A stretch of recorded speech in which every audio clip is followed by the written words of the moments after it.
بسم اللہ الرحمن الرحیم۔ شروع اللہ رب العزت کے نام سے جو تمام جہانوں کا مالک ہے۔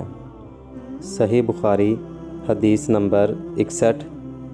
میں ابو ہریرہ رضی اللہ تعالیٰ عنہ کے ساتھ مسجد کی چھت پر چڑھا تو آپ نے وضو کیا اور کہا کہ میں نے رسول اللہ صلی اللہ علیہ وآلہ وسلم سے سنا تھا کہ آپ صلی اللہ علیہ وآلہ وسلم فرما رہے تھے کہ میری امت کے لوگوں وضو کے نشانات کی وجہ سے قیامت کے دن سفید پیشانی اور سفید ہاتھ پاؤں والوں کی شکل میں بلائے جائیں گے، تو تم میں سے جو کوئی اپنی چمک بڑھانا چاہتا ہے تو وہ بڑھا لے، یعنی وضو اچھی طرح کر لے۔ صحیح بخاری حدیث نمبر 62۔ آپ صلی اللہ علیہ وآلہ وسلم نے فرمایا، جب تم میں سے کوئی اپنی بیوی سے جماع کرے تو کہے اللہ کے نام کے ساتھ شروع کرتا ہوں، اے اللہ ہمیں شیطان سے بچا اور شیطان کو اس چیز سے دور رکھ جو تو اس جماع کے نتیجے میں ہمیں عطا فرمائے۔ یہ دعا پڑھنے کے بعد جماع کرنے سے میاں بیوی کو جو اولاد ملے گی اسے شیطان نقصان نہیں پہنچا سکتا۔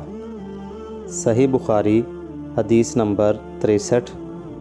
رسول کریم صلی اللہ علیہ وآلہ وسلم جب قضائے حاجت کے لیے بیت الخلاء میں داخل ہوتے تو یہ دعا پڑھتے، اے اللہ میں ناپاک جنوں اور ناپاک جننیوں سے تیری پناہ مانگتا ہوں۔ صحیح بخاری حدیث نمبر 64۔